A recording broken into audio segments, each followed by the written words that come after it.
আসসালামু আলাইকুম বন্ধুরা, আশা করি আপনারা সবাই ভালো আছেন। নতুন আরেকটা ভিডিওতে আপনাদের সবাইকে স্বাগত জানাচ্ছি। আজকের এই ভিডিওতে আমি আপনাদেরকে গুরুত্বপূর্ণ কিছু তথ্য দেখাবো এবং জানানোর চেষ্টা করব। সৌদি আরবের আপনারা অবশ্যই অনেকে আসতে চান, আমার কথাগুলো আপনারা অনেকেই বিশ্বাস করেন, আবার অনেকেই বিশ্বাস করেন না। আজকে আমার মুখ থেকে কোনো কিছু বলবো না, একটা প্রবাসীর ইন্টারভিউ নেওয়ার চেষ্টা করব। তার কাছ থেকে জানার চেষ্টা করব যে বর্তমানে সৌদি আরবে সে কিভাবে আসলো, আর বর্তমানে আসার পর তার পরিস্থিতি কেমন, সে বর্তমানে কি ধরনের কাজ করতেছে, এরকম পরিস্থিতি আপনারও হতে পারে কি না। তো এই বিষয়টা আজকের এই ভিডিওতে আমি আপনাদেরকে জানানোর চেষ্টা করব। আপনারা যারা বর্তমান সময়ে সৌদি আরবের এই সিচুয়েশনে আসবেন এবং আসার জন্য পরিকল্পনা করতেছেন, আসাটা ঠিক হবে কি না, তো এই বিষয়গুলো কিন্তু জানানোর চেষ্টা করব। তো আমরা অ্যাকচুয়াল আপনাদের ভালোর জন্য ভালো কিছু তথ্যই জানানোর চেষ্টা করি। সেটা অনেক সময় দেখা যায় যে কেউ খারাপ মাইন্ডে নিয়ে নেয়, আবার কেউ ভালো মাইন্ডে নিয়ে নেয়। আমি অ্যাকচুয়াল কোনো দালাল না, কোনো ভিসার ব্যবসা করি না। তবে আমার ভিসা সম্পর্কে একটু অভিজ্ঞতা রয়েছে, কারণ আমি অনেক প্রবাসীর ভিসা ইতিমধ্যে চেক করে দিয়েছি।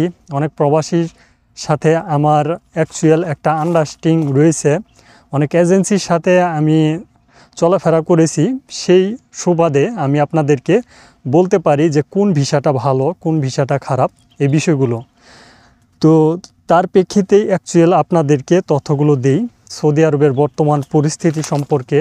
যেহেতু সৌদি আরবে বর্তমানে অবস্থানরত একজন প্রবাসী আমি, তো এই তথ্যগুলো আমি আপনাদেরকে দেওয়ার চেষ্টা করি যাতে আপনারা কেউ ধোঁকার সম্মুখীন না হন এবং সৌদি আরবে থেকে ভালোভাবে জীবনযাপন পরিচালনা করতে পারেন। তো এই তথ্যগুলো কিন্তু আমি আপনাদেরকে প্রতিনিয়ত দেওয়ার চেষ্টা করি।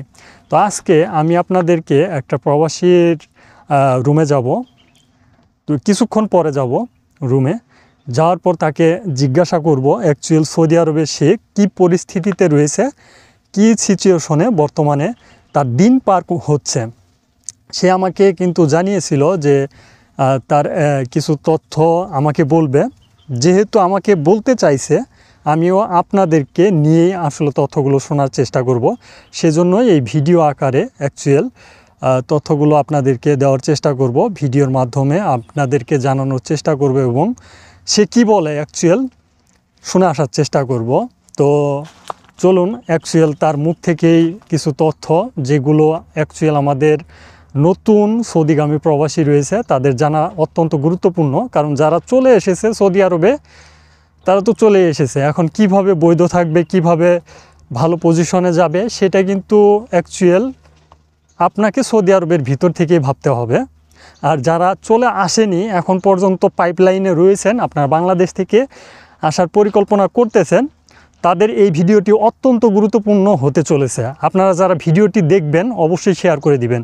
হয়তো আপনার উপকারে না আসতে পারে, আপনার আত্মীয় স্বজন, ভাই ব্রাদার এবং আপনার বন্ধুবান্ধব কিংবা অন্য যে কোনো একটা প্রবাসীর অনেকটাই উপকারে আসতে পারে। তো চলুন আমরা তথ্যগুলো অ্যাকচুয়াল জেনে আসি। আসসালামু আলাইকুম, ভালো আছেন নাকি? ওয়ালাইকুম সালাম, ভালো আছি। সৌদি আরবে এই বয়সে যে আসলেন, আসলে কি ভিসা দিয়ে আসছিলেন? আইছিলাম ভাই দালালিয়া বিষয় দিয়া, দালালের মার। এই কথাটা বলার কারণ কি? দালাল আপনারা কি করছে? দালাল মনে করেন আমারে আইনে মনে করেন দেনে আকামা দেনে দেনে ভিসা কোনো পাসপোর্ট আমার লয়ে গেছে গা, কোনো কিছুই পাইনি মনে করেন। সবাই আমার ঠাপ দিয়ে দিছে মনে করেন। কত টাকা দিয়ে আসছিলেন? 4,30,000। তো এখন মানে দালাল কি বলছিল আপনারে, কি কাজের কথা বলে আনছিল সৌদি আরবে? ওই আনছিল আমারে মনে করেন ওই যে সোলারের বিষয় কইয়া, পাই নাই কিচ্ছি মনে করেন, খালি বালি। কত টাকা বেতনের কথা বলছিল, কত ডিউটি কি এরকম? বেতনের কথা কইছিল মনে করেন 40,000 থাকবো, হ্যাঁ কইছে। কিভাবে আপনি আসলেন? দালাল কি আপনার রিসিভ করে নাই? আপনি এয়ারপোর্ট থেকে আসলেন, আপনার কি কাজ দেয় নাই? রিসিভ করিয়া মনে করেন আটকে 3 মাস পর্যন্ত। জি। এখন বর্তমানে আপনার কি অবস্থা? এখন বর্তমানে কি করতেছেন? বর্তমানে খাজুর পারতাছি, খাজুরে মার যায়। তার আগে কি করছেন? তার আগে যুগালি কাম করছি। এখন কি মানে যত টাকা দিয়ে আসছেন এই টাকা কি তোলা সম্ভব? এ সম্ভব হইব না, এখানে বইয়া থাকলো আর।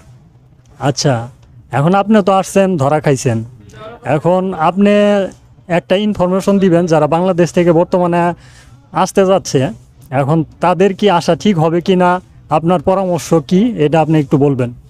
কেউ যেন না হয়, আমার লাহান যেন কাঙ্গালি যেন কেউ যেন না হয় আইয়া, যেন না ভোগে, আল্লাহ যেন নগরে কেউ যেন না ভোগে, সৈদের অন্তপেক্ষে আমি না খেয়ে দিছি।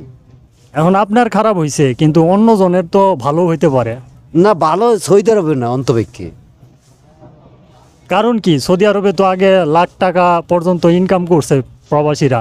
আপনি যে এরকম শুনছেন, আপনি যেভাবে আসছেন, তো অনেকেই তো ভালো টাকা ইনকাম করছে, তাহলে আপনি বলতেছেন যে তাদের তো ভালো হইতে পারে, আপনি কিভাবে শিওর দিচ্ছেন যে আসলে তারা আসলে টাকা ইনকাম করতে পারবো না? সৈদের অন্তপেক্ষে যে আইব মনে করেন, হ্যাঁ মনে করেন পথে পথে কানবো, পাইব 3 মাসের ব্যবসাটা খালি। তার মানে ই কামা হবো না। না, আর একে আমার দেখবেনও না, ভবেও দেখবেন না।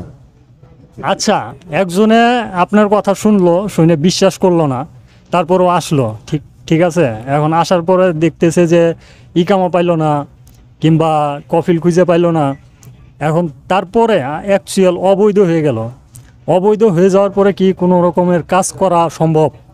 অবৈধ এই যে আমাকে লান এরকম খাজুর খুজুর পারবো, মাজা থাকবো মনে করেন, আর আমার লান মনে করেন যে এনে পথে পথে কানবো প্লেট লিয়া। আচ্ছা, এখন আপনি কি মানে অনেক খারাপ পজিশনে আছেন সৌদি আরবে? যা রাখছে রিজিকের মালিক হলো আল্লাহ, ধরা খাইলে ই আল্লাহ রো বাংলাদেশ। এখন আপনি আসছেন কতদিন হয়েছে? আইসিআই 15 মাস। আচ্ছা, 15 মাসে কত টাকা ইনকাম করে দেশে পাঠাইছেন? 15 মাসে মনে করেন এখন বর্তমানে দেনা আছে 1.5 লাখ।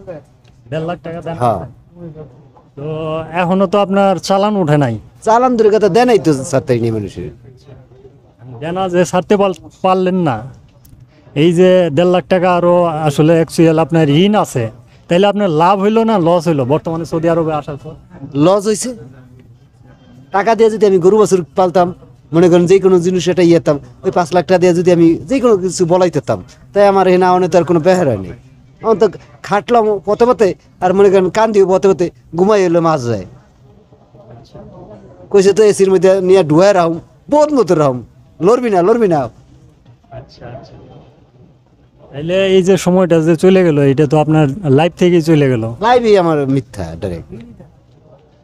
আপনি যে সৌদি আরবে আসছিলেন, কারো কাছ থেকে কি কোনো পরামর্শ নেন নাই, নাকি আপনি মানে কি উদ্দেশ্যে আসছিলেন? পরামর্শ আমি নিছি, আমার অন্তপেক্ষে ব্যক্তি না কইছে, আমার কথা হলো খাউজ যেটু আছে ওটা আমি মিডিয়া দেই। না না, আপনি পরামর্শ নেন নাই যে সৌদি আরবের বর্তমান পরিস্থিতি কেমন?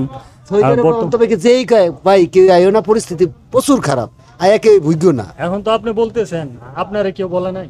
আমারও বলছে, আমারও কইছে যে ভাই আমরা ভুগি ভুগি আয়া দেহ কি সারটা, আমার আপন বাড়ি আমি আনি নাই, আমি কি তুই আইস না, আমি যখন ভুগতে আছি তুই আমার উচিলায় ভুগিস নাই, ডাইরেক্ট কথা। তাইলে আচ্ছা, আপনারও তো অনেকে সতর্ক করছে, আপনি তো বুঝতে পারেন নাই, তাইলে আমি আমি আইয়া এখন আর একজনের কইছেন তুমি আর আইও না। তাইলে আপনার কথা, আপনার একজনের কথা শুনেন নাই, না কেউ আপনারও বলছে তাদের কথা আপনি শুনেন নাই, তাইলে আপনার কথা কি জন্য শুনবো? তাইলে শুনবো না, আমার লাইনের পথে পথে কানবো? উত্তরে এইটা সৈদার যাই ভাই পথে পথে কানবো, প্লেট লিয়ে বহাই দিব। আমরা বউ করা আচ্ছা, আমার বউ আছে 5টা। প্রবাসী করে একটু সৎ পরামর্শ দেন যে আসলে অ্যাকচুয়াল মানে কি করলে কি ভালো হবে না মন্দ হবে। আমি কই যে না, আমার লাহান কেউ আইয়া ওই পথে পথে কানতো না, দেশে থাকলে 5 লাখ টাকা দিয়ে গরু কেনো, যেই কোনো একটা আয়োনিত করো, ব্যবসা বাণিজ্য করো, তোমার ওই 5 লাখ টাকায় দালালের পড়তে কেউ ফক্করে পড়িও না, আর দালাল গরু ওর মা বোনের এখানে কেউ কিছু করিও না, যে করার কাম করতে থাও আনালে। আচ্ছা, তো ঠিক আছে, ভালো থাকেন, আল্লাহ।